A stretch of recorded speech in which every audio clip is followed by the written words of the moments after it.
Hey, it's a little bit after 7 o'clock, so we're going to get going. I'd like to call this meeting of the Silver Falls School Board to order. Please join me for the flag salute. I pledge allegiance to the flag of the United States of America and to the republic for which it stands, one nation, under God, indivisible, with liberty and justice for all. Sorry about that. Okay, and very quickly, a point of order. The people at the table up here, we've been getting some interference on with our Scan TV recording, and Gary Marshall thinks it could possibly be coming from the microphones if people have their cell phones on and you get a text or data download or something like that. So people up here, either turn your phones off or put them on airplane mode, I guess. That's the proper procedure. So we'll try that and see if it improves that situation. Okay. Mr. Chairman. Yes. Oh, yeah. And for the audience members, Irv Stadley, he's working out of town right now, but he's here with us on the computer. Hey, Irv. Chirp up if you want to say something and I forget to talk to you, Irv.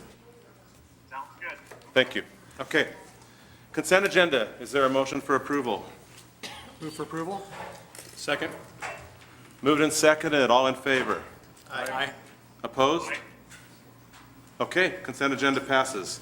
And we have a couple people on our consent agenda I'd like to recognize. Our new Robert Frost principal, Leslie Roach. Leslie, could you stand, please? Welcome.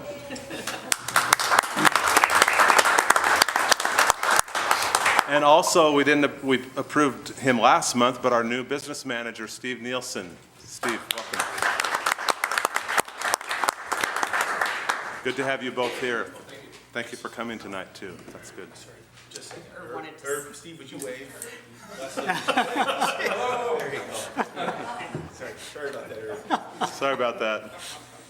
I can't hear him very well, Andy, so you'll have to just interrupt me if he says something. Okay, this is the night to our budget for next year is an action item later tonight. We have our last budget hearing tonight, and this is a chance for anybody in any public member who wants to make comments on the budget. This is your last chance to do that. So I'd like to open the budget hearing right at this time. And is there anyone who would like to talk about the budget only right now? Okay, we'll close the hearing. Oh, yes, please come up.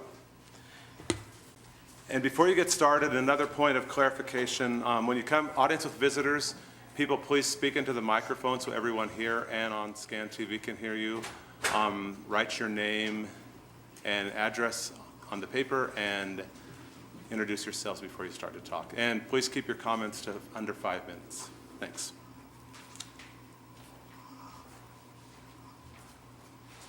Okay, for the record, my name is Kristen Sweeney. I live here in your district. And my concern, the reason why I'm here is it's all about Scan TV. And I'm just curious, what's in your budget? I don't know how it works, so I was curious, in the budget process, do you pay anything to them for their services for these meetings? Yes. And it could probably... I could actually, my daughter used to do it, so I have a little bit of a book. And yes, they were paid minimum wage to do this. And they actually, from my understanding when talking to Gary, was that they actually made their money to support these kids in doing it in the way of, like, they charge like $5 a CD when you watch one of the performances, like for the theater or something, and the parents could pay for that. Mm-hmm. So that's the way that they funded the program for the kids to get paid, and they are actually school employees. Is there anything else you'd like to add? That's right. So it's essentially cost neutral in many ways because the revenue created from other, including some community organizations, help offset the cost of this. The school district also has a contract with the city of Silverton specific to Scan TV because it's a public access channel. The city owns the equipment and all the electronic equipment related to that. So there is actually a charge from the city to the school district for providing this service within, at least within the cable access, public access channel of Scan TV. Great. And so, are there any funds that come from the board at all to scan? The only cost is for the portion of our technology director's salary who oversees this program. And he also oversees multiple pieces of technology program within the school district. Okay. Are we allowed to ask what that amount is? I'm just curious. I don't know what that amount is, because I mean, he oversees Scan TV, he oversees all of the computer and technology, networking, all the elements for the school district. So this is a small portion of his entire position. Sure. Okay, thank you. Okay, thank you. Would anyone else like to speak on budget items? Okay. Audience, or excuse me, student reps, Courtney and Elijah. You guys' last report for the year. Yeah. Well, I'll start this evening. And to start, I would just like to thank you all so much for giving me the opportunity to represent our student body in the athletic field throughout this year. It has been a great one, the year for the Fox, or the Fox, as we say at the school.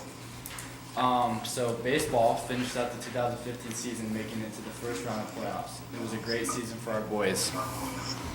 Softball ended a glorious season, making it to the semifinal round of the playoffs. So just kind of ending the last little bit of baseball and softball, how they did in the playoff rounds. So this concludes Silverton High School's 2014-15 sports season. But now, right out of the gate, with spring sports just about to finish up, summer begins for all teams and athletes to prepare for the next upcoming season. It's going to be a good one. And then also, just in the conclusion, the student rep that will be elected to replace me next year is named Carmen Illisoy, so she'll be filling my position next year. Okay. Okay, so I have the club's report. So ASB, led by Johnny Farrow, just completed a very successful spring week last week. The week was full of great events, including a talent show, Powder Puff football, our end-of-the-year video, and the Spirit Games. As the trophies changed hands, we saw the sophomores take home the Powder Puff championship, and the seniors walk away with the Spirit Games Cup. ASB is now hitting the ground running with homecoming week planning, which will take place during the second full week of school next year. Speech and debate, run by Katie Kantrowitz. After the speech and debate team's sixth place finish at state, they finished up by putting on the annual Speaktacular event, inviting parents, friends, and families to come see them give their state qualifying pieces one last time. At the end of the year, 8 students earned letters in speech, and 7 seniors proudly wore their National Speech and Debate Association honor cords at graduation. The remaining team members are looking forward to another successful year next year. The Auto Shop, led by Butch Stetson, recently finished up their annual car show, which is their biggest spring fundraiser. They had around 90 cars in show and made over $2,500 for the program. There were many great cars there, including a dragster that will go from 0 to 85 miles per hour in 1 second. They also had participation from the fire department, the Marion County Sheriffs, and many businesses. Link Crew, led by Megan Miller and Katie Kantrowitz, had their spring training day for the Link leaders and are very excited and prepared to welcome the incoming freshmen this fall. And that's all I have for clubs, and I will be coming back next year to do this again, so I don't need to say goodbye, I guess. Okay, great. Any questions for these guys tonight? Thank you. Okay, thank you all Thank you. again so Yeah. much. Thank you a for great your year. reports all year. And Thank you, guys. Have a great summer. You too. yeah, thank you. Thank you. Okay, moving on to our first audience with visitors for anything other than budget items. Would anyone like to address the board? Yeah.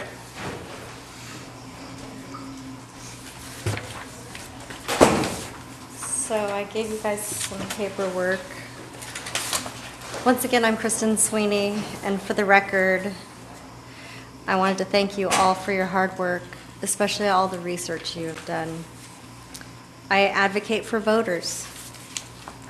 During the pre-election season process, it's come to my attention that Scan TV has significant issues with recording historical events, such as the presentation of Sodexo and many others.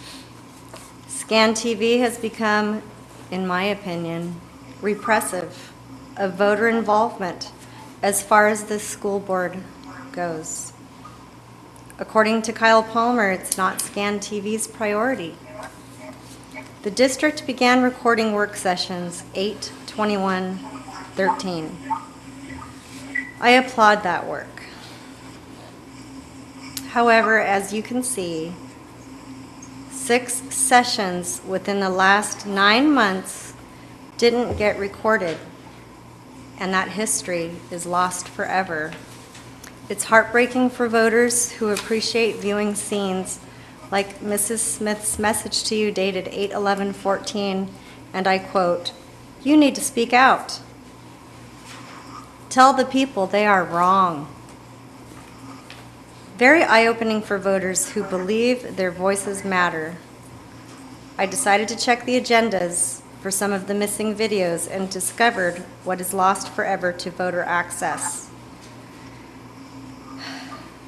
Financial reports, explanation of exemption from competitive bidding, presentation of Sodexo, discussion of Schlater Street project, loan funding, preliminary architect findings, special ed programs, and summer roofing updates. In conclusion, the structure of the administration with Scan TV looks like a conflict of interest for voters of this district. I hope you'll reevaluate the administration with a joint session with the city and resolve this ongoing issue once and for all. My suggestion is a hired pro by the city to administer government sessions on Scan TV.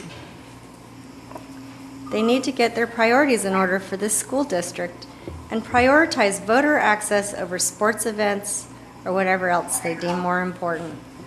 Finally, we already talked about the money spent to support Scan.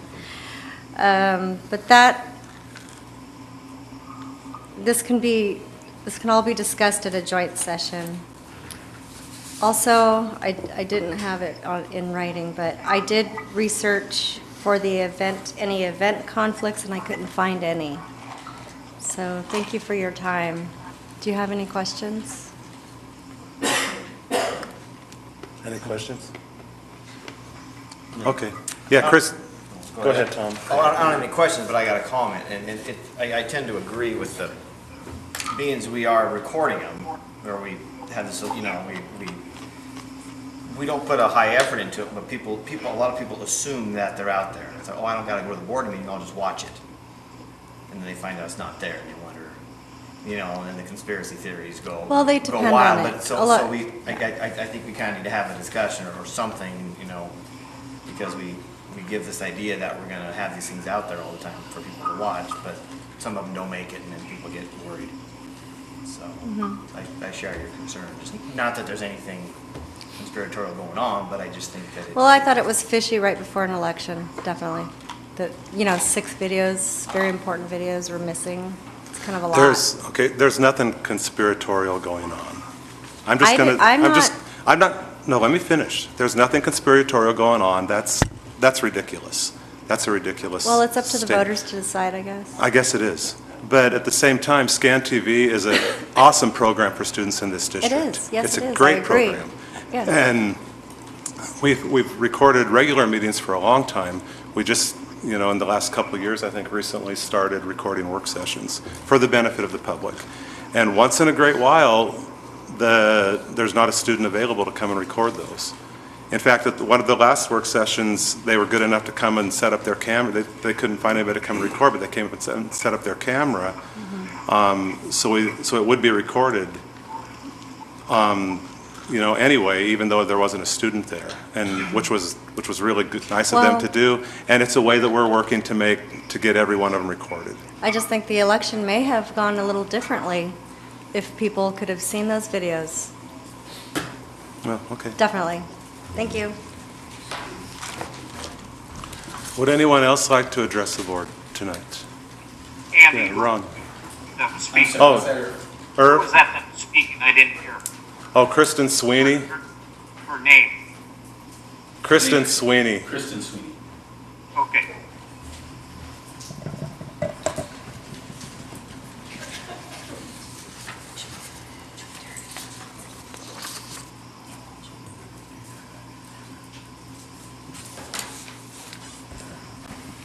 Good evening, Board. I got a letter that I helped the food service staff. Ron, introduce yourself, just, I'm Ron Duda, just for the benefit of the audience. Classified Association President. And I have a letter from the food service staff and also from the association. I was asked to come up and present it for them. So anyways, Silver Falls School District Board members. As a food service staff, we would once again like to voice our concerns about the current food program. We once took pride in providing our students with nutritious food that is of high quality, but that is no longer the case. As the people that are in the lunchroom every day, it is our belief that student participation has not increased since the trial period of Sodexo began. A separate and very alarming issue that even though it has not been specifically stated, we feel that our future as employees of the Silver Falls School District is in jeopardy. So Sodexo manages virtually every aspect of our food service program, and for as long as they do, there will always be the fear that they may eventually contract our positions. Ultimately, our responsibility is to the students of this school district, and we want to make every effort to provide them with the best food possible. Keeping the food service management in-house is the only way to provide quality food, and we were hoping for the chance to do that. We would like to revamp our food service program following the example set by other school districts. To our knowledge, serving better food has never been a complaint from our students, and it never will be. Our own time, we are just beginning to gather information from local school districts not contracted with Sodexo. After analyzing which districts generate profit, we are confident that we can create a menu that will do the same while meeting nutritional guidelines, staying in compliance with the ODE, and satisfying our students. That being said, we understand it is too late in the school year to change course. At this moment in time, we do not have a solid plan that would compel the board to change the food service program for next year. So we will not ask you do that. However, we would like to ask the board to only renew Sodexo contract for 1 year and give us the opportunity to present our plan to you at a future date. Your consideration is greatly appreciated, and if given this opportunity, we will be open to board input throughout the process. Thank you. Any questions? Any questions for Ron? No, thank you. Just one comment, Ron, Yeah. on that you said something about the fear of contracting all the job positions out. Yeah. That's, as long as I'm in this chair, that's not going to happen. Well, That's never been the intention, and Yeah. that's not the intention now, nor any time in the future that we've even. Okay. We want to keep our people. Okay. Sodexo is just brought in as for management. I can understand the fear there, but there's been absolutely no discussion about Yeah. pursuing that at all. Yeah. But it's just once you have them in, they're just feeling like it's one step closer. It's just one step Yeah. closer to, I mean, it's. Yeah, I understand Yeah. that thought process, but that's not in the cards at all, so. So, What have you, it sounds like you've done some preliminary investigations, just talking to some neighboring school districts. Have are other districts doing okay, or being able to keep the food service in the black without? yeah, the one district we've been having correspondence with, so they're in the black currently this year. Okay. And they've hired a consultant who they're working through. And actually, we looked at the financial records, and so far they're in the black for this year. And participation is up now with them too. But we just don't have enough time to present you the numbers and the findings. And Yeah. so, Okay. Yeah, it takes time. Have you been, during our last work session, we were talking about one of the other school districts, I can't remember which districts they were, but they had partnered up with some neighboring school districts. Kept it in-house together and got kind of some scale together. Yeah. Maybe that's something that can be thought about or pursued, to try Yeah. to keep it in-house, do it with, I don't know. yeah, is and there any- we're also hoping to maybe try to get some parents involved too, to get some Yeah. better input, and Yeah. so. It's important. A lot of the cooks, you visit around and you find that most of these cooks have been cooking for our kids for 15, 20 years. Yeah, that's, Their input's pretty important to me for that kind Yeah. of, they've been around for a long time. It's important to let them yeah, have we, a say in this. yeah, we agree 100%. Other questions? Okay, thank you, Ron. Thank Thanks you. for that letter. Thanks. Anyone else? Okay, we'll move along to discussion items. Oh. Gene, you popped up on me.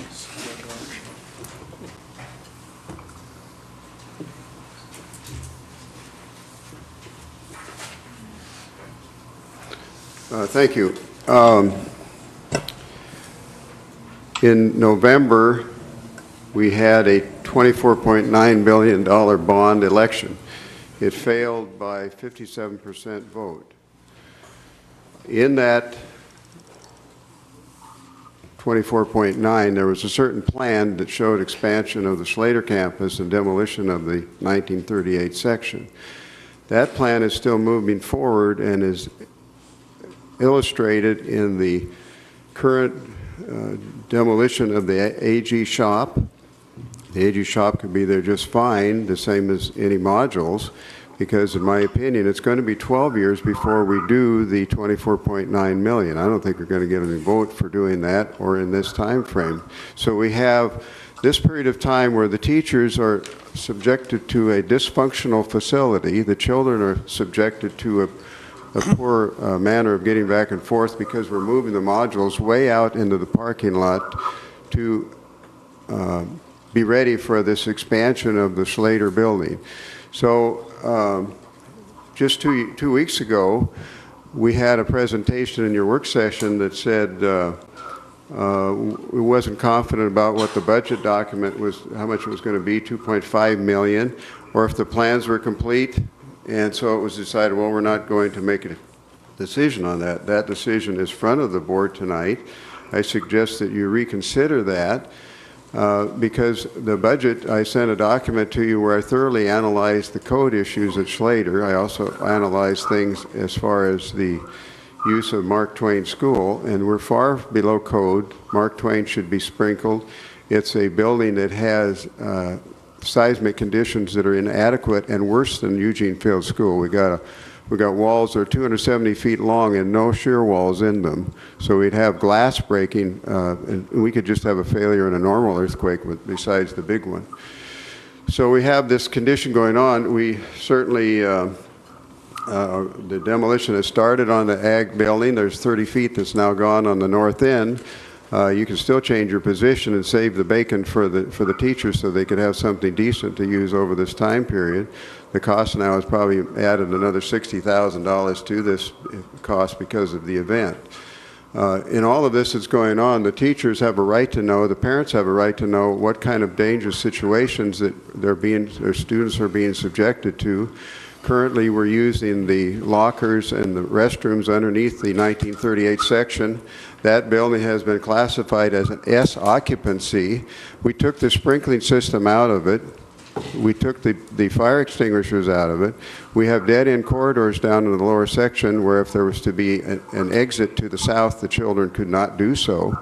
We have people using these facilities, and we're now going to take a younger group of children and put them in what had been high school students. We're going to take where the junior high is, we're going to put K through 2 into areas where we're junior high, and it's going to be subjecting them to worse conditions than Eugene Field School. We have enough money in the budget for only about a 2,000 square foot play shed. The play shed at Eugene Field School now is 10,000 square feet. There's no other money for anything, nothing for anything at Mark Twain. So you've got a budget that's grossly underpriced. It hasn't been done thoroughly. It's been a guess, and you're still moving on with it, and it's not appropriate. So I'm asking you to reconsider one, the demolition, and to reconsider whether you should be considering this resolution at this time. Okay, questions for Gene? Thanks, Gene. Thank you. Would anyone else like to address the board during this audience with visitors? Okay, we'll move along to discussion items. The first one is the annual evaluation of the superintendent. At our last work session, we went into executive session and did the evaluation for Andy. I wrote up a summary of that, and so I'm just going to read that tonight for the public and the other board members. This contains a lot of comments that the board members gave at our last work session. So Attached is a summary of the superintendent evaluation forms which were completed by a majority of board members. As agreed, the board evaluated you on standards 1 through 10. The majority of board members gave you very favorable marks on each standard. As always, this year has brought many challenges to work through as a district. You demonstrated very effective leadership through all of this and kept the vision and goals for this district at the forefront. Following is a summary of comments made during our review with you. The visioning process you led the district through, and which was completed this year, was extremely positive for this district. It brought together people and ideas from all corners of the district and resulted in a common vision statement, values, and goals. These then provided direction and gave a focus for decision making. Many of the controversies this year centered around facility issues. After the bond failure, a reasonable and cost-effective plan was put together to keep us moving towards our goal of discontinuing use of Eugene Field. Tough decisions had to be made. Public input was sought and received more than ever before. You led us through this process effectively. Decisions were made with the impacts to students and staff and overall direction of the district driving those decisions. Communication during and after the bond was very well done this year. Lots of community input was sought. Many different avenues and venues were used to communicate with the public and get timely information to our constituents. You always have kept the board informed on all aspects of all issues. You have set priorities and vision with the administrative team, which has resulted in improvements in our buildings centered around student achievement and classroom instruction. You initiated management and efficiency reviews in a couple of departments this year. While not necessarily a popular thing, these needed to happen and good results and improvements came out of them. You model ethical and moral leadership and are to be commended for this. You have demonstrated professionalism and civility in written and verbal communication with everyone, even when some didn't do the same. And just a couple recommendations that came out. While communication with the public was done very well this year, keep using all avenues, finding new ones if necessary, to keep this going and make sure we are reaching as many people as possible. And one more, bond measures are divisive. We have experienced some of that this year. Work to keep that to a minimum and do all we can to keep moving this district forward. And just in summary, it's been a challenging year. Thanks, Andy, for hanging in there and providing effective leadership, for not taking the easy way out and making decisions with the best interest of the district in mind. The board thanks you for your dedication and hard work in making our district one of the best in the state and for your commitment to our community, staff, and students. We appreciate your approachability, your willingness to listen, and your leadership in providing our students with the best possible education. Your work is very much appreciated. Thank you for always striving to do what's best for kids. So that concludes that, and I will get this stuff to Denise, and it'll be in the minutes. Any other comments on the evaluation? Okay. Next discussion item, use of Sodexo Education as food service management vendor for the 2015-16 fiscal year. We've talked about this a lot. We just put this in case anybody had any more comments. This is an action item for later tonight, so this is just a chance to discuss it one more time before we take a vote tonight. I would just love to see next year that the school is able to give their opinion and see if it can work that way instead. That would be really great. Yeah, okay. Yeah, I agree. I kind of gave my input when Ron was up here, but I prefer to keep the things as local as you can. It's kind of a school climate thing. It's when your neighbors are in charge of your whatever system you got, whether it's food or teaching or janitorial services, it's just best to keep it as local as you can. So I'm hoping we can find a way to keep things in-house. Yeah, Andy, this renewal would be just for one year, correct? Well, that's up to the board, but my recommendation is for 1 year. Yeah, okay. That's what it's here. Yeah, that's right. On the action item it is. Okay. No, I think I was glad to hear the letter from the food services people tonight. I think Sodexo's done a good job. I think it was with the audit coming up next year, I think it was wise to bring them in, and but I also look forward to seeing what the other people might come up with also. So, Yeah, I would say I was encouraged at the last work session to hear from Sodexo and from administration about, their take on where we're at in the first few months of this program, and also encouraging to hear a letter from Ron tonight or from the staff, and them taking a very pragmatic approach, and sounds like they're still, willing to participate and do their job and come up with, attempt to come up with an alternative. So I think that's great. Yeah. Okay. Any other questions? Okay. The next one, resolution authorizing a loan for the Schlater campus upgrade project. Again, this is something we've talked about a lot. It's an action item tonight. Just one more chance to have discussion about it. Andy, we had, you sent us an email about the system development charges. At our last work session, I thought we were coming in at around a couple $100,000, and now we've met with the city and it's gone up. Is there any more information There's some about question, yeah, sorry, Tom. There's some question by the city about, in revisiting the decisions that were made in 2006 or 2007 following construction of Silverton High School, that the SDCs, credit for the SDCs on the Schlater campus that were transferred to Silverton High School campus at the time. And so with that interpretation, the city has revisited the topic with us. And there is still some question about what the credit, SDC credit currently is within the Schlater Street campus, because there is, my understanding, some credit because we're allowed to continue to use about half the square footage of the building. And so the city is looking into that matter and is going to give us some additional direction. It appears it'll be higher than actually it was about $140,000, Tom, that was on Dan Hess's budget, but with some variation to that until the city makes a decision about what that could be. We don't know exactly where it's going to land. It's the school districts believe that because we've been using a significant square footage of the building and had city permission to do so, that any SDC should be applied only to the newly used square footage, which is predominantly along Schlater Street and the corner of James and Schlater. So that would include the multi-purpose room, those classrooms, and the adjacent hallways. So what's the worst case risk? Yeah. Well, if the city applied the full square footage of the entire complex. Yeah, but it doesn't sound like they're going there, though. So Well, based on your assumptions, what do you think the risk is? Best estimate at this point in conversations with Dan Hess is between $250,000 and $400,000. Total? Yes, but again, don't quote me on that, because that's the estimate at this time based upon the information we received from the city.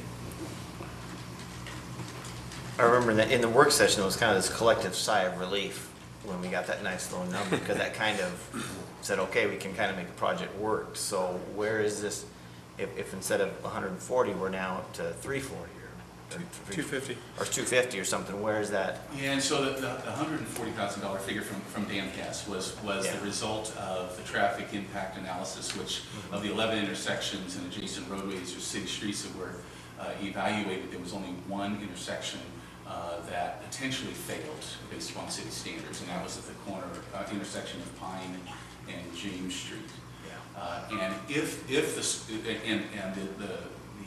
city engineer told the school district it had really three options related to that. One of them was improvement to the intersection, which we estimate could be in the $250,000 range. Second one would be staggered start times for Silverton High School and the middle school. And the third could be school district flow of traffic that discourage use of James Street and encourage more use of North James Street or Brown Street or other adjacent roadways. So I share that with you, Tom, because that's the second and third options, which I think are entirely doable within that school, will keep us from having to improve that intersection at this point in time with 450 students there. So the improvements were specific to the requirements that we estimated would need to occur related to sidewalks, access, signage around the campus. And so that was the best estimate at that time, keeping in mind that the sigh of relief that you referred to is the fact that only one intersection not multiple intersections, Right. which some had actually assumed at one point. Yeah. Only one intersection was actually at risk of failure based upon city standards. So that was where the site relief came from. Well, I remember seeing on some, our preliminary estimates, it was like 800 to $1 million. I was Right. floored that it was that low. So those were potential, so those are two different items we're talking about. We're talking about off-site improvements, and we're also talking about system development charges, which now we're talking about potentially increased system development charges. To the development charges. Right. Okay. Now, is there a possibility of transferring some of the system development charges that we would have credited to the district on Eugene Field and applying them towards the Slater Street campus? We've begun that conversation. And when you take a look at the whole, and again, I want to be real cautious because I have an incredible amount of respect for the relationship we have with the city and the process that we have to go through in order to establish this. But from the school district's perspective, when you take a look at the impact on the entire city, the enrollment is essentially remaining the same. And if we have a credit in system development charges or system credit at Eugene Field, is there the possibility for that to occur? That's not a decision for this board or for me or anyone in this room to make, but it is something for the city to give consideration to, and it's something we'd like to continue that conversation. So there is a distinct possibility that the SDCs will be minimal, if at all, if we're able to rely upon the credit that we currently have at Eugene Field. Okay, anything else? Okay. Moving on, administrator and staff reports. Andy, district video, third grade move. Yeah. Two items. One of them I think many people have heard about, and I know the school board has, is related to a collaborative effort with Ignite Motion Pictures. It's a local video production company owned by actually a parent of kids in our school district, but approached us mid-winter, and we have moved ahead since then in what I refer to as like one of the next natural steps, we refer to it in my evaluation as well, Tim, related to our reach out efforts to our communication plan in the school district and production of a district video which really focuses on the kids. And focuses on who we are as a unified presence within Silver Falls School District, and with the understanding that every school is equally important in this school district. Every student is equally important in our charge as educators, and our charge as community members is for ultimately the graduation of each of those students from Silverton High School. And so this, without going into a ton of detail related to it, this video will be fully funded by donations. We're nearly there. About 75% of the way there. We have started, the production has begun because we have some other donations that have been committed and yet to come in, and we anticipate full release of the video, which should be about a 3 to 4 minute video to be available to the community online, as well as available at open houses and parent conferences and a variety of other uses in the district beginning this August, possibly as late as early September. And I just want to make certain that you as a board were aware that we're making great progress on that, and I think it'll be a real asset to this school district and truly the next step in our communication plan. Looking forward to it. If anyone wants to see an example from Ignite Motion Pictures, if you click on the Silverton Chamber of Commerce website, you'll see 2 very good videos on there that were produced by the same motion picture company, and I think have a tendency to bring a very authentic connectedness and even an emotional connection to whatever it is that these people do, and I believe the same will occur with this school district. So I'm looking forward to it. Just want to make sure That'll be fun to see. On that. And then briefly related to the third grade move for Robert Frost School, we have a number of processes in place. We have an internal transition team at Robert Frost School. Leslie is here this evening. She's already begun to meet with staff up there as well, knowing that the third graders are coming to Robert Frost beginning this August.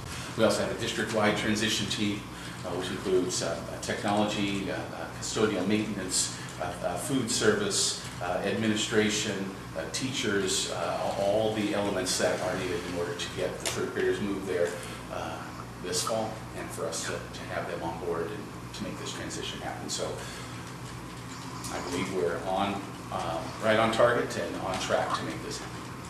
Good. Questions for Andy? Okay, Scott, financial report. Well, in front of you have your monthly financial report. The first part is the operating statement.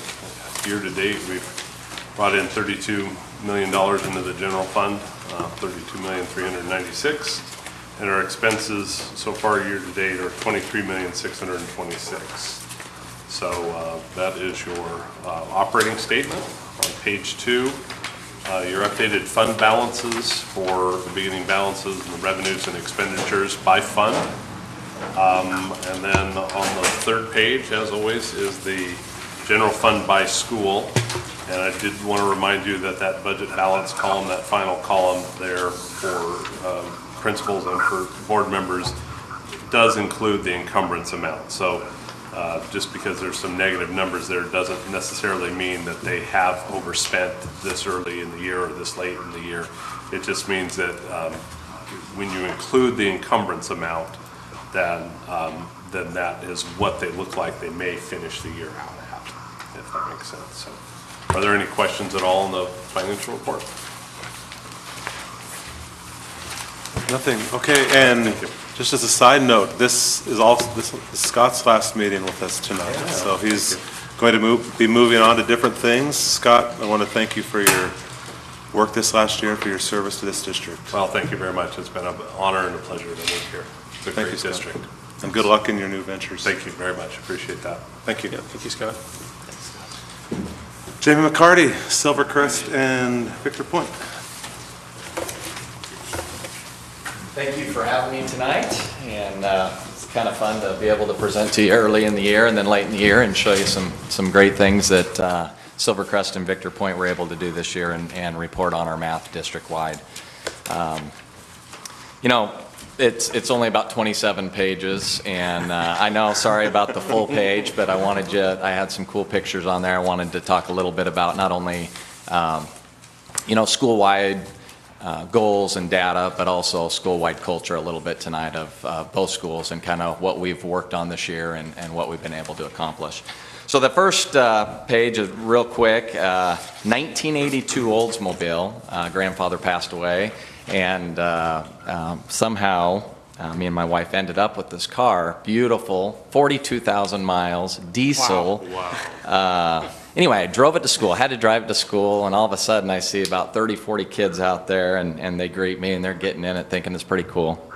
And next day, somehow, kids get out there during the day and take some photo shoots around it, and I have pictures all over my office the next day. And I think the only reason I share that with you is, you know, we do a lot of things to try to create memories for our kids, but one of the reasons I love getting up every day and being a part of education is what our kids give us back for those memories. And just one little thing this year, but you see all those smiling faces and what they do and what they bring to our school is pretty awesome. So,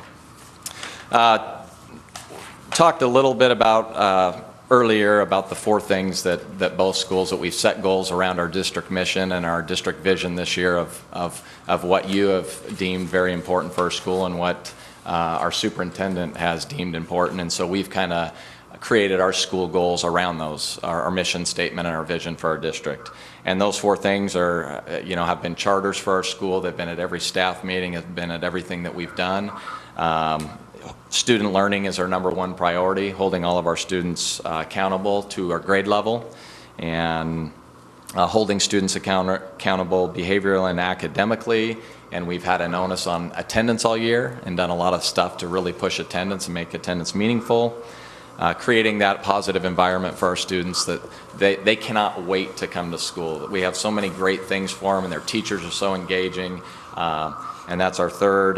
And 4, to have a sustainable education where Victor Point and Silvercrest make our community, make our school board, make our schools proud, that our parents have kids at our school and they have a sense of pride. And our primary focus with that has been student engagement in the classroom with our teachers. So reporting on all students at grade level, the first one is at Victor Point, and this was beginning of the year data when I presented in December, January. That's kind of where we were as a school at all grade levels. And then the next page you can see in the green, those are the areas that we have been able to raise the bar grade level per student per classroom. And if you look at that, a lot of times you'll have where a student starts, and the students don't make a year's growth or a year's gain. And your goal is for that student to make that year's growth and gain every single year. And usually where you start and where you finish, somehow, some reason, almost, many schools, they lose that percentage. They lose 1 to 2 to 3% a year. Just kids get older, they're not as motivated to excel at a high level. They don't learn as much, and you lose some, and that's where your dropout rates and things come from. Very excited to see our data at both schools. We started at Victor Point on grade level in reading at 74. By the end of the year, we were at 75. We actually gained a percentage. And in math, we started at 83, and we were up 2% at the end right now at the end of the school year. So we didn't lose any kids, and we actually picked up a few kids that weren't at grade level to start. Silvercrest, very similar. We started at 50% reading and 70% in math to start the school year, and we finished the year at 54%, picked up 4% in reading, and we picked up 5% in math. So our gains were pretty substantial across the board, reading and math. Of course, that 50% is unacceptable at grade level, that we want our kids in reading. And as we go and as we work there, we're going to work to raise the bar with literacy and language arts and where we're at there. So that's, and then our other was attendance. And we've been working hard all year, and that's just some data. I'm not going to go through it all. Bottom line is we have put a lot into that. We've done a lot of incentives for our students. We have trying to create that culture, and the culture has shifted in 1 year. I think our district owns us on that, the way we've raised the bar with our 8th grade promotion and graduation, and kids having to average a certain attendance rate in their 7th and 8th grade year. Those incentives, those class parties, those things that we're doing now to really promote attendance, kids are holding parents accountable. I can't miss, Dad. I can't miss, Mom. We have this going. I have this incentive. Can you get my dentist appointment after school? Can we do this? And kids are actually holding and doing everything they can to get to school because they want to be a part of those things. They want to have that certificate. They want to have that pizza party. And they know that, hey, our school, our teachers think it's important. So it's been awesome to watch and awesome to see. October, November, there's data there, both to start the school year. We were up in both October, November. We had a 3-in-3 challenge, December through February, 3 months. We didn't want students to miss more than 3 days in 3 months, one a month. We went down in December through February, and at small schools. We had a lice problem at one of the schools. We had certain things that happened, so it definitely took a toll on our attendance, and as you can see, but it had nothing to do with kids not wanting to show up. We had a pretty severe impact there. And then 3-in-3, March to May, we're up to finish the year with attendance percentage. So all in all, very excited about that. And then creating a positive and safe school culture. I just put a few pictures there because both schools take so much pride in their community. Your parents take so much pride in schools. It's been an honor and a blessing to be at both schools this year, and just to kind of take on what those schools embrace, what they are, who they are, the traditions. We've been able to start a few traditions, different traditions at schools, and I know Mr. Roth is going to talk about schools, and we all gave him a few things, and so I'm not going to steal all that, but we had an Earth Day at Victor Point for the first time. 300 volunteers came out and transformed our school in one day. It was one of the most powerful things I've seen, that a community pulling together that way. Victor Point also had Run for the Hills first annual that our PTC just put on last weekend. 200 runners for the first annual. They made about $2,000, and it was a beautiful run, well done. And a couple things with Silvercrest was we had our school-wide carnival, and we had our first annual Western program to end the year. Square dancing, 100 grandparents and parents came out, and we actually finished with all 250 of us on the floor line dancing, and it was a pretty neat event. So just a few things there, and I talked about creating that culture. I feel like as a building leader, it's as important to give our kids, they're not going to remember their third day in math. They're not going to remember their December in language arts, but they are going to remember Earth Day. They are going to remember Run for the Hills. They are going to remember Western Day, and giving them those avenues to where they feel like their school is awesome is as important as any data you'll see tonight, because I think that's everything we do in our assemblies, everything we talk about in our classes is about being a great person and taking pride in your school and being that leader that we want. And at a K-8 school, pretty powerful to have those 8th and 7th grade lead your school and have your younger see that and have them a part of read-ins and all those kind of things. So just a few pictures about creating the culture, you know, Rocket Club and talent shows and outdoor schools. Had our first annual Messi Olympics at Victor Point in Silvercrest this last Thursday and Friday. You can see the tug of war there. That's about 2 weeks of, you know, food from our kitchen that we kind of saved up and froze.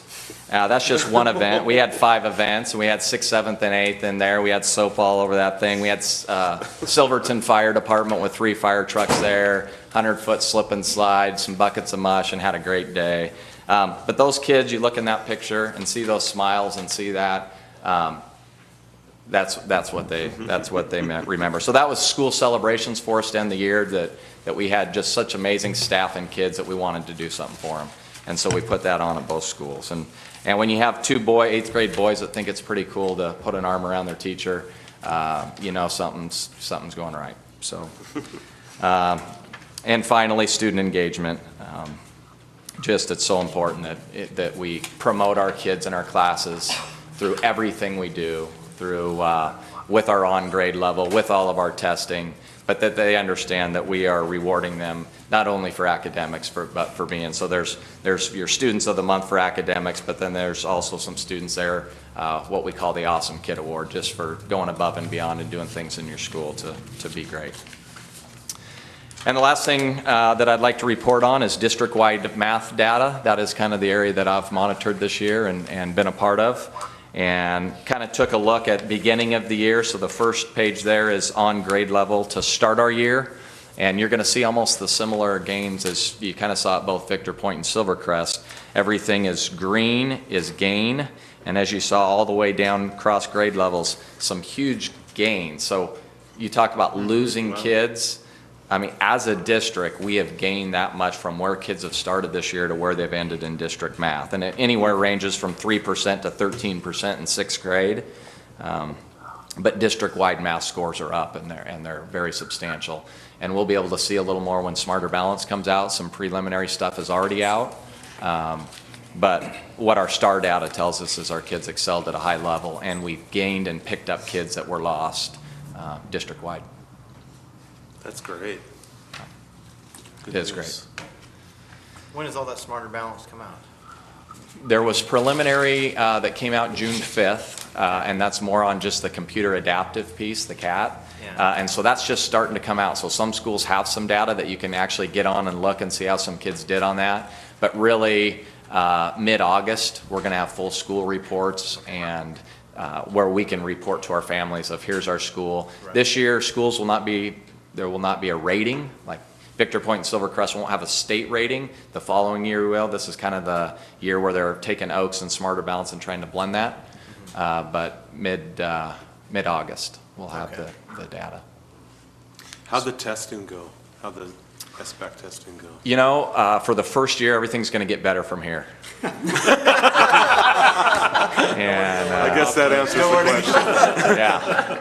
No, I mean, you know, was there... it's some testing. I mean, you got 8 hours a kid's in front, and that's on average. And so you're talking Man, that's a long time. couple hours on the computer adaptive, couple hours with the math, couple hours with the reading, and it's about 8 hours on average per kid. And probably started after spring break, April 15th, and we just finished.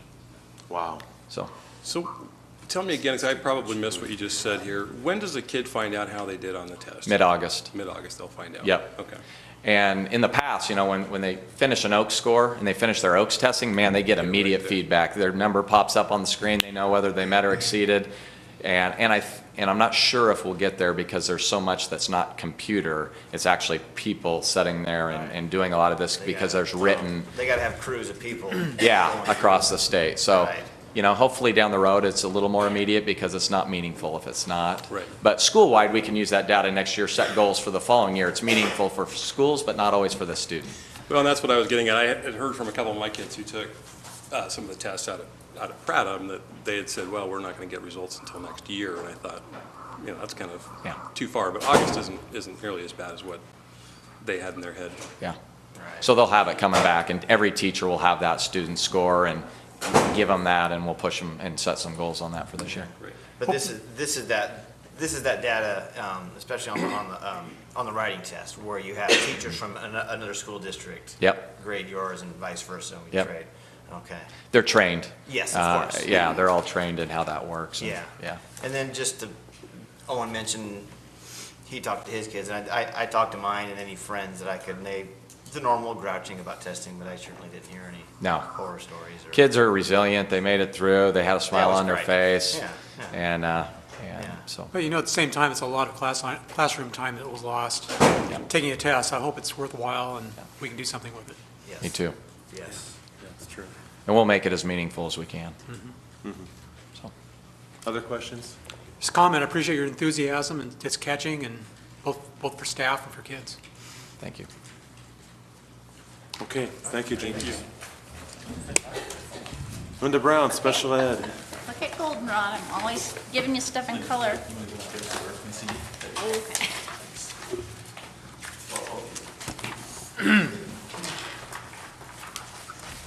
Higher.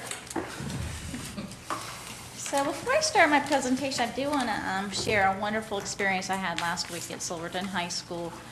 We have 3 special needs students, or seniors, very impacted, and Mr. Roth was able to be a part of that.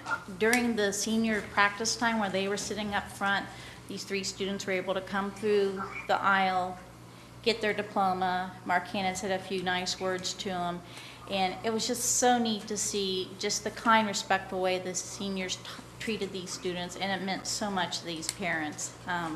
Just to be recognized, and so I really appreciate the effort that was put into that. And of those 3 kids, 2 of them, I was actually their preschool teacher way back then. So, Really? Wow. Yeah, so it was really a special day. So I really appreciate that. And it wasn't anything I developed, it's the high school team running with it and supporting kids, and it just meant a lot. So for special ed, I wanted to just give you some data, because I'm always into numbers, to help you understand my special ed kids. So right today, we have 488 kids that are active special ed. We have today 100 kids that were part of our programs but who have moved on or been found not eligible. We have found 46 kids eligible for special ed services, and then 15 kids that were evaluated and not found eligible. So if you take the exited kids, the active kids, and the students found not eligible, the department served 603 kids this year. Yeah, that's a lot. That's a lot of kids. I gave you a list of the eligibility areas that we have. It's kind of interesting. The other health impaired area has really grown lately, where emotional disturbance has decreased. And I think that's due to a lot of students having ADHD, and it's easier eligibility to achieve for other health impaired compared to emotional disturbance. So we're doing more evaluations for other health impaired instead of emotional disturbance. SLD, specific learning disability, will continue to be our biggest area of need for our students too. We do have a student that's visually impaired, and she is an amazing kid that we end up doing all the Braille for her, and she has an assistant with her. So that one student with vision concerns is just amazing. So that's a little bit about our eligibility areas. When you look at each school, this is the number of students we have special ed eligible today. And these numbers have been pretty consistent. The one that's not really consistent right now is Silvercrest with 12. They're usually around 18 to 22. We just had a large 8th grade class leave and not so many kids evaluated. So that number seems a little bit low to me, but as you know, the numbers kind of ebb and flow. When you look at grade level number of special ed students, between 35 and 45 is a consistent trend we've had for 7 or 8 years. It's typically lower at kindergarten and gains as the years progress. And then we're finding fewer students as seniors that are eligible for special ed, because we're shifting those kids from an IEP to a 504. 504 is a civil rights plan that has a lot more meatiness when kids go to college compared to IEP. So we find a lot of students eligible for 504s and not IEPs. And then just because I was into numbers, we have 11 special needs bus routes that go all over the district, so that's a lot. We've had to, because of our number of students in our specialized programs and needing that specialized transportation, that number's kind of gone up. So we're at 11 bus routes right now. If you look at the next page, were there any other questions about the first information? The second page, I'll just give you the number of students who are currently in those programs. We serve 46 kids in basic skills, 50 in structured learning. Functional skills is our students, the younger ones that need a lot of support, and then functional skills programs are older students that need support, and then our transition program. So we have consistently had these numbers in those programs ever since we started them. We have a group of students that just need a lot of support and a lot of help, and so I'm glad we have the specialized programs for them. And then our amazing special ed team, when you look at this, we have just a wonderful staff that supports our kids. We have 22 special ed teachers, and not to be sexist or biased, but we have 8 guys that are special ed teachers, and you rarely see guys in special ed, and for us to have 8 of 22, it's amazing. They just do really great stuff for our kids.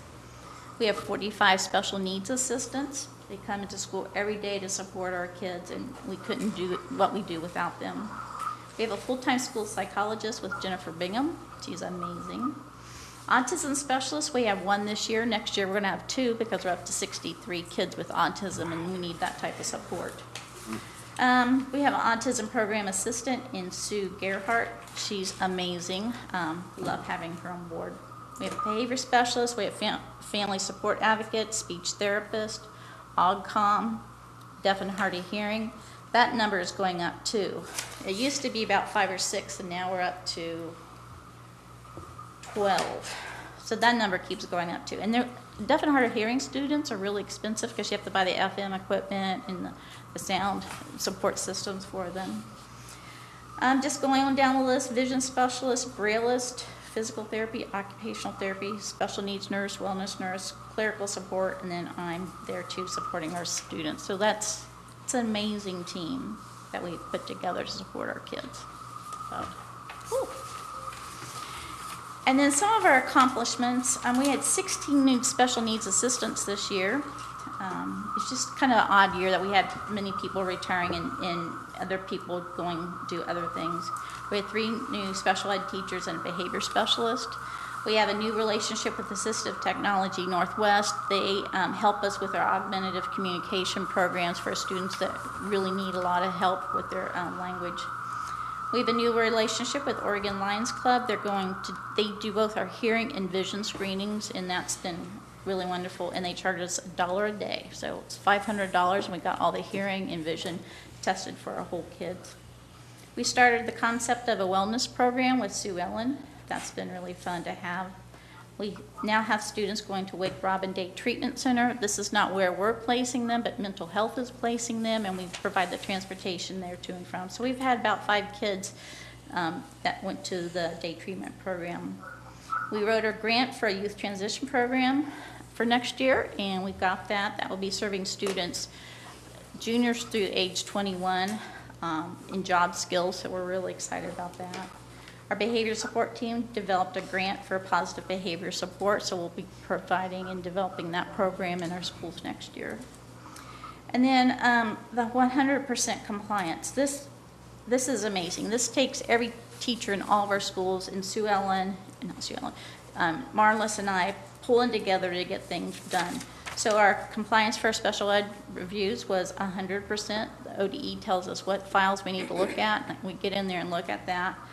100% compliance. So that's hard work of our teachers. It's also me behind the scenes developing the system where you can't shut it down until you do everything right. They don't know that's happening, but it's behind the scenes. They have to make sure they have all the right stuff in there before it will finalize. So it's been good to do that. We're 100% compliance with our discipline indicator, and what that says is when we suspend kids or expel kids, we need to be as thoughtful as possible about each one of those students and not have a higher proportion of special needs students being expelled or suspended. So we're right there where we're supposed to be. We're using a very thoughtful process for our behavior kids regardless if they're special ed or not. So that's a good indicator for us to have that we're doing the right thing for that. Our child find report's 100% compliance, and that's 100% Marlis. She is wonderful at that, and she's one of the veteran people in our state that's been doing all these special ed reports for a long time. There's lots of people calling her up, asking her questions. So that's a big shout out to Marlis for 100% compliance. Then disproportionality. This indicator tells us that we have a really effective evaluation system, that we look at every child and we're not finding, for example, some schools will look at maybe the Hispanic population and all of a sudden they have all these communication eligibility. So our data looks at every child and we're not finding an abnormally high number of kids in any type of ethnic group. So that's really nice too, that our evaluations are really thoughtful and we're doing what we need to do for kids. We've had the opportunity this year to work with FACT and disability rights. It's been a learning experience for all of us, but through that I think we've refined some of our processes for functional behavior assessments and behavior support teams, so we appreciate that ongoing collaboration. We've increased our school-based health services to include 20 kids, and that brings additional money into the district, and Sue Ellen's been really instrumental for doing that. I'm working with Mount Angel, Jervis, and Woodburn in North Marion so they can have the same type of programs. We're giving them there's no doubt 22 steps to make a school-based health service kid eligible. So we're sharing that whole process of all 22 steps in the forms we've developed. So that will be helpful. And then somehow ODE heard about us, and now I'm going to be presenting at the Special Ed Conference in October next year about our school-based programs and our Medicaid administrative claim. We budgeted about $500,000 from both those programs, and being very diligent, that's the kind of funding we're getting. So other schools are wanting to know about that. So 22 step to getting school-based health services. Good for you, Linda. And then at the high school, I was there a few weeks ago, and they had this contraption, they called it, and they didn't know what it was. And what I found out, it was an instrument that helps screen hearing.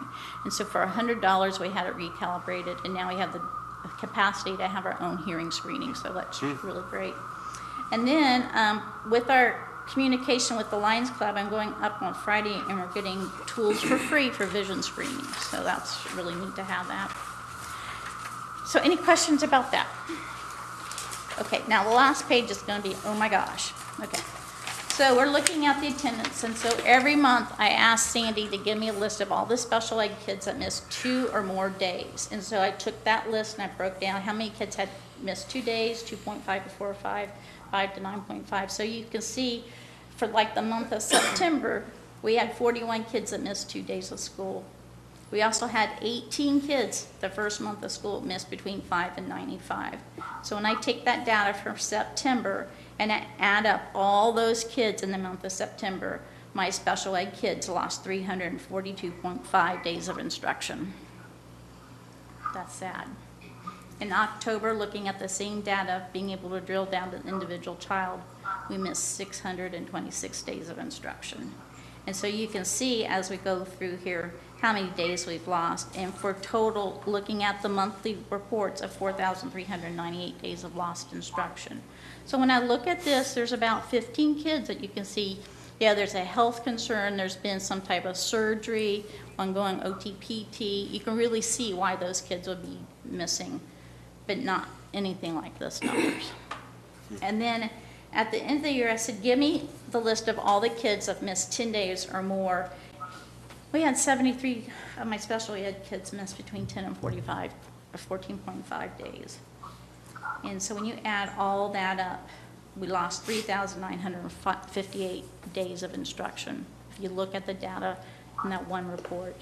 So it's concerning. We want our kids to be at school, but I think this also tells us that the children, our special needs children, are living in lots of different situations that are resulting in them not necessarily getting to school.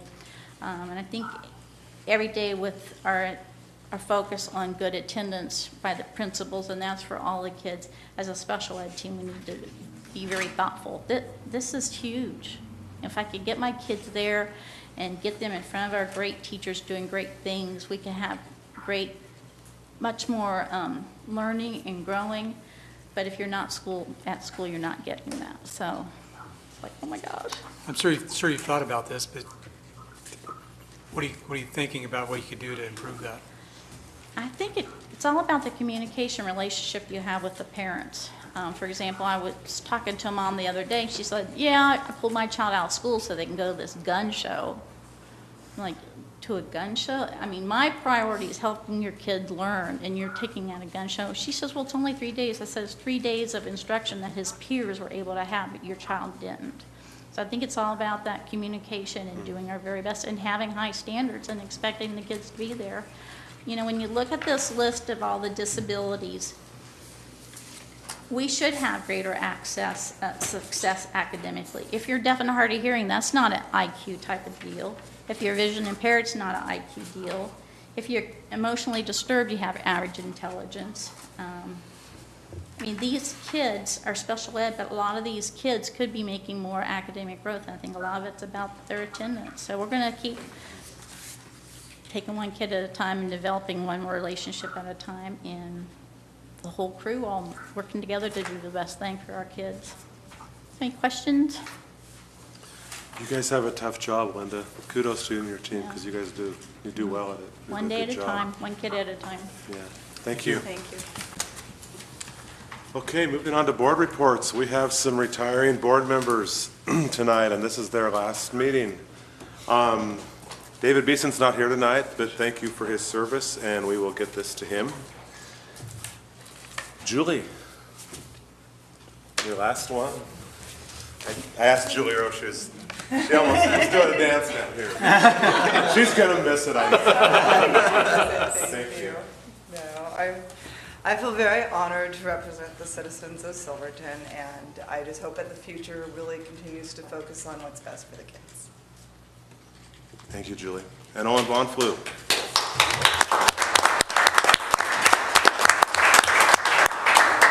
And Owen Von Flew, thank you also for your many hours of service.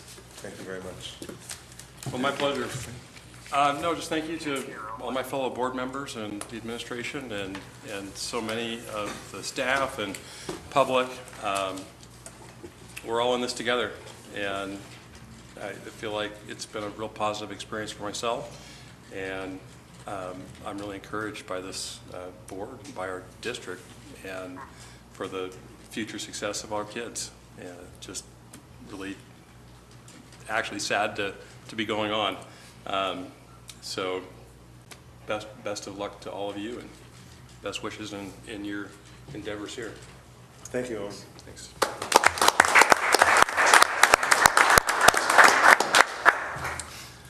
Okay, moving on, July board work sessions. We always have, in July or August, we always have an extended board work session, and with some new board members coming on, we're going to do some OSBA training and some things like that. But it worked out better to split it to two evening sessions for most people, I think, this year. So we tentatively have those scheduled for July 20th, which I believe is a Monday, and July 30th, which, is that a Thursday, Andy? That's correct. And so, 10 days apart. And those times would be from 4:30 to 7:30 p.m. Does that work for you guys, as far as you know? No, yeah. Irv? May work. I can't hear Tim at all. I don't know if his speaker's off or Oh, can you hear me now? now. No? Yes. Yeah. Board work sessions in July 20th and July 30th, from 4:30 to 7:30, our extended ones. We're splitting it into 2 times, so keep those in mind, okay? And Ron and Todd, do you guys know if does that work for you, you think, as far as you know? Okay, great. And we'll let Aaron know. So keep those dates on your calendars. Also, I'm sorry, Mr. Chairman, you have a work session scheduled in July for the 27th, so. that would be canceled. That would be canceled. Yeah, sorry, I Replaced by forgot the to. other 2 sessions. Yeah, I Okay. forgot to mention that. So we would have 2 in July, and the 27th would cancel. And also our work session for this month, June 22nd it's supposed to be, but there aren't a ton of agenda items, so that's something we could cancel if everybody felt like it was okay. Unless something's changed since I talked to you earlier today, Andy. Really? Wow. I know it's kind of a shock, but that Well, had pretty and full you have 3 board members agendas. going off as well. And, Yeah. And so, Yeah. True. what you're going to discuss was going to be limited potentially anyway, but it's entirely up to you as a board. I would certainly feel gypped not getting to go to the last meeting. I'm willing to work through it. You think you can handle that? What do you guys think? I wouldn't be able, I can't attend it anyway, so, Okay, Sounds like, yeah. okay, we I will, think it's a good point too, that yeah, board's changing and usually it's preparation for future meetings, so. okay, Okay, We will- we'll get these changes made and put it on the website. okay. Get it done. Thank Sounds you. good, thank you.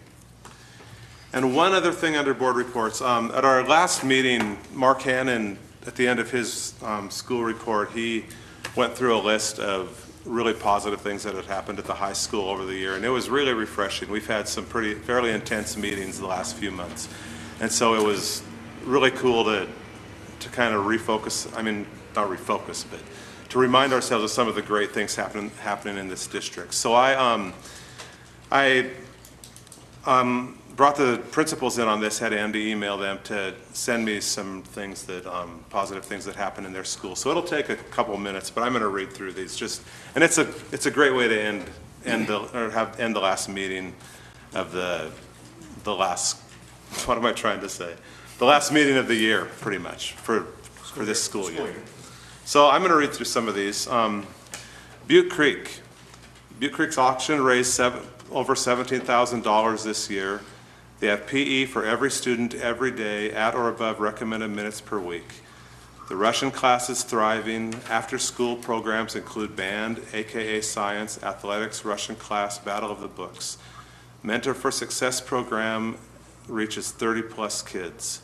Summer school will be offered again in August, and this is the 4th year out of the past 5. They did holiday food baskets. The parent-teacher club donates approximately $35,000 each year.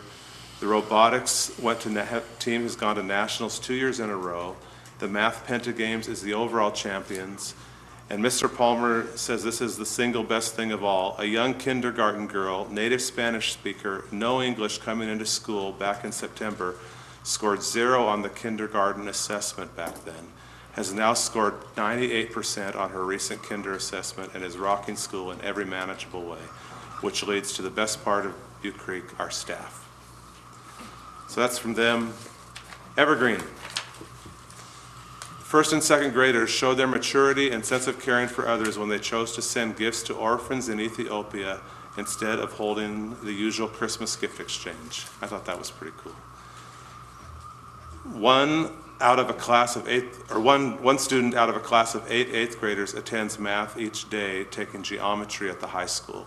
And I also know there's a girl in Prattam that does that. That speaks very well for those 2 kids. 6th to 8th graders won the spring Willamette Valley Some Dog online math contest. I'm not sure what that is, but it must be pretty cool. Also at Evergreen, kindergartners worked very hard this year. The assessment scores, language arts grew from 36.6% at the beginning of the year to 97.9% at the end of the year. And in math, they grew from 48.5% at the beginning of the year to 97.8% at the end of the year. So that's great gains for those. Victor Point, this year's 4th, 4th, and 5th graders raised a record $2,200 in a jogathon for the purchase of new library books for the school. The entire class went to a bookstore and each student was to spend $85 selecting books from several genres. In all, the class purchased 230 new books for the Evergreen Library. Mark Twain. They had an Adopt a Farmer field trip, so all the students are learning a little something different about their local area. A Veterans Day assembly, which I've heard a lot about. It's very positive that those kids do to honor veterans in our community. They have a community service day where all students give back to the community, senior citizen breakfast, 4 very well-attended dances and socials put on by the leadership class and open to all 7th and 8th graders in the district. A great rewards trip to Bullwinkle's Family Fun Center for good attendance and grades. That happened at the end of the year. 2 really fun drama productions, 3 outstanding choir and band concerts, science fair, which is a really big deal. The science teacher up there got the science fair going, and it's a really cool thing. It's Mark Twain. Robert Frost. Battle of the Books had 99 students participating, which is 25% of that school. They had band concerts, 4th grade musical of Annie, and talent shows, staff participation in some concerts and talent shows also. A readathon that raised $8,700 to go towards 15 mini iPads for students, unicycles, and books for the library. Students earned 12,889 reading counts points in 18 days. The student met goals of having Mrs. Jorgensen kiss a chicken, duct tape Mr. Keller to a pole, Mrs. Renaud got pie in the face, Mr. Garrick had to shave his head, and 3 teachers had to shove faces in bowls of lime jello. Leslie Roach already left, but there's some pretty funny things that they reward kids with at Robert Frost. We'll have to send this to her. They hosted the 13th annual student art show. The 4th graders did their annual Oregon Trail activity, had outdoor school for the 6th graders, grant and PTC support to add a skateboarding and unicycle program. I hadn't heard of that, but that's really cool. SACA Food Drive raised over 3,000 pounds of food for SACA, and the winning class got to throw food at Mrs. Jorgensen and Mrs. Renaud. It's another one. The team the Robert Frost robotics team qualified for Oregon State competition. They all survived the Smarter Balance testing, and Trevor Ortega qualified for the state geography bee. Scotts Mills, girls basketball team 10-0. That's cool, Tom. 2 of my girls. Awesome. Boys basketball team was 4-6. The addition of a halftime teacher, which allowed straight grades for math and middle school science. Keely Cato had her essay published in the 2015-2016 Blue Book. The girls' 7th grade 440 relay team won 3rd place at the track meet. They had a fantastic winter program, the Snowman and the Snow Dog, with Helen Plav as the snowman. I would have liked to have seen that one. Have a science STEM lab. Keith Evans won the school geography bee and went to the state bee. Battle of the Books teams competed for grades 3 through 5 and 6 through 8. Another successful year of an outdoor school and Shelley feed. Grants received for electronic templates and a Lego writing program, and an Oregon Symphony concert field trip to Arlen Schnitzer Concert Hall. Eugene Field. Technology used in teaching, assessment, and implementation of early intervention has resulted in 50% reduction in referrals and 1/3 fewer students performing below grade level in reading and math than 1 year ago. Kiwanis participates in quarterly assemblies to recognize terrific kids in our school. Kiwanis sponsored every 3rd grade as a swimmer for all 3rd graders again this year. Because of our PE grant, our students are getting triple the PE time they got 1 year ago. With the help of the teacher cadre, every teacher in our building is analyzing and improving their teaching practices, and already outstanding teaching staff is getting better daily. Every Monday, approximately 30 seniors from the high school come help our struggling readers. Our school-wide literacy program has helped put the fun back in reading fundamentals with superhero power quests, guest readers, readathons, reading bingo cards, and superior student engagement in the library. 350 students performed in grade level music programs. Mouse Run was great fun for all and a great fundraiser. The new kinder team is going to I Teach K in Vegas to gear up for all-day kindergarten next year. And just really quickly, Jamie McCarty touched on some of these for Silvercrest and Victor Point. Silvercrest had a school parent community book read. They read Because of Winn-Dixie and then had a lot of activities around that. The Boosters has spent tireless hours raising funds for Silvercrest. Site Council spent many hours putting together a school-wide wellness program, which will be rolling out slowly next year. Title I work, school-wide carnival, All Smarter Balance testing was complete, which was a huge accomplishment for staff and students. School-wide celebration around attendance. They had pizza parties, class awards, and incentives all year. They had their annual Christmas tree run up there, which was a huge success, and the turkey trot run before Thanksgiving. Annual programs, a spring program and a holiday program, and then family dodgeball night. They have that twice a year for the whole community up there to come and play dodgeball. That's a big deal, big thing too for that community. And some of the same stuff at Victor Point. School-wide read-in, all students in the gym and older students read to our younger students. They are all grouped, and it is a very powerful event at Victor Point. The Parent Club at Victor Point is an incredible group that comes together for the best interests of students in the school. They have their chili feed, the annual pie and cake auction. Site Council put together a PE grant to fund PE at Victor Point. A good holiday program, school-wide talent show. Jamie talked about the Earth Day. Again, they all survived Smarter Balance testing.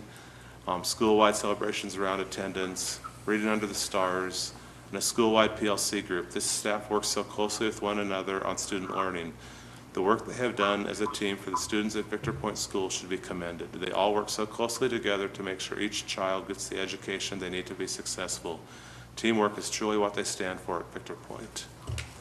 So I just wanted to throw some of that stuff out there because there are a lot of great things happening in this district. We have a really good thing going here, and we need to give kudos to all our staff and everybody who works hard for kids every day. So That's good. Yep. Any extra correspondence than what we've already had, Andy? Okay. Audience with visitors. Would anyone like to take the opportunity to address the board one more time? This can include budget or any other items. Okay. We're going to close our budget hearing now and move on to action items. First one, approve a resolution adopting the budget, levying taxes, and making appropriations for fiscal year 2015-16. Is there a motion? Move for approval?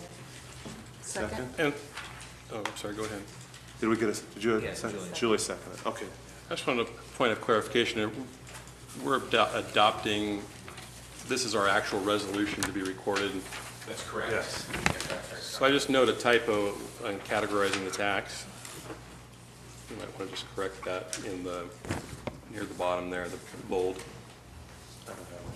Oh, and the word itself. Just in the wording itself. Spelled wrong. Oh, okay. Where? Sorry about that. Down here. Looks like it was cut off. Oh, Thank you. It's just cut off. Just correct that in the final form, I guess. Yeah. We'll make that change. Okay. Okay, we have a motion and a second to adopt the budget. All in favor? aye. Opposed? Okay, Irv, can you hear for these votes? Yes, aye. Okay. Thank you. Okay, their second action item, approve Sodexo Education as the district food services management vendor for the 2015-16 fiscal year. Is there a motion? I move for approval. Second? Second. Moved and seconded. All in favor? Aye. Opposed? Okay, passes. Are you there, Irv? Yes, aye. That was 9? Yes. Okay. Okay. Okay, our next action item, approve 2015-16 employment contract for Superintendent Andy Belando. This was in our packet. Is there a motion? So moved. Second? Second? Moved and seconded. Just a quick comment. I noticed on the salary, your salary is based on step 8, and with the new compensation package that we approved earlier this evening, there's a 9th step, and I believe you're eligible for the 9th step. So we may want to consider amending that to allow the 9th step.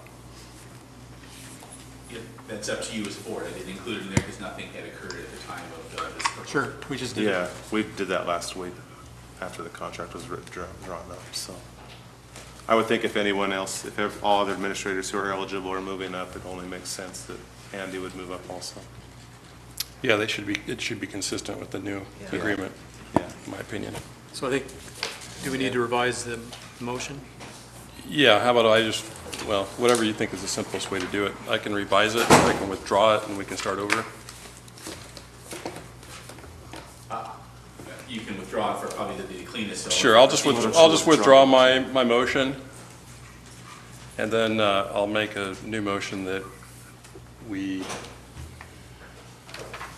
it's just right there, yeah, that we approve the contract of employment of the superintendent, revising paragraph 3, compensation for step 9 rather than step 8 as written. Is there a second? Second. Okay, does that make sense to everybody? Herb, did you get that? Yes. Okay. Okay, all in favor?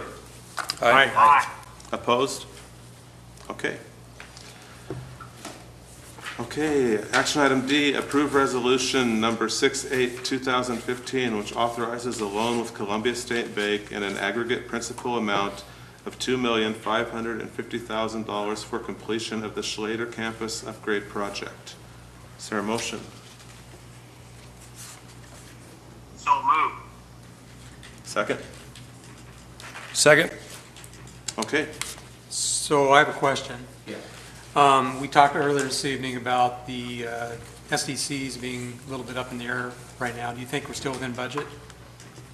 Or The enough? conversation with Dan has is that there's still enough flexibility on the variations in the budget. As an example, the cost that we can acquire for the use modulars or paring back of some architectural work that needs to occur on the Schlater campus. That he did feel comfortable. If those costs even go- with the increase of SDCs to the range that I was discussing tonight, that he felt confident in saying the project is still manageable.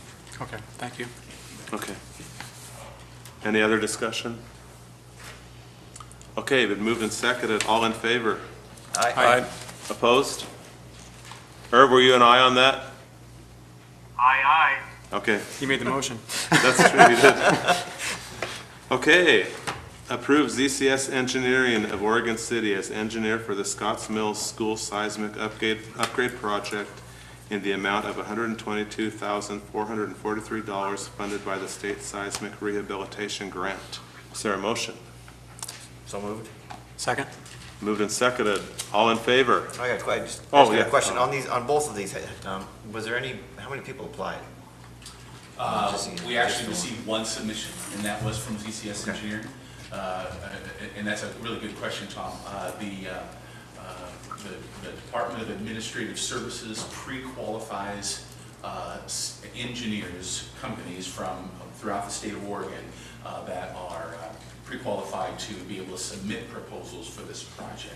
So we sent our draft scope of work to 5 of the engineer companies. Okay.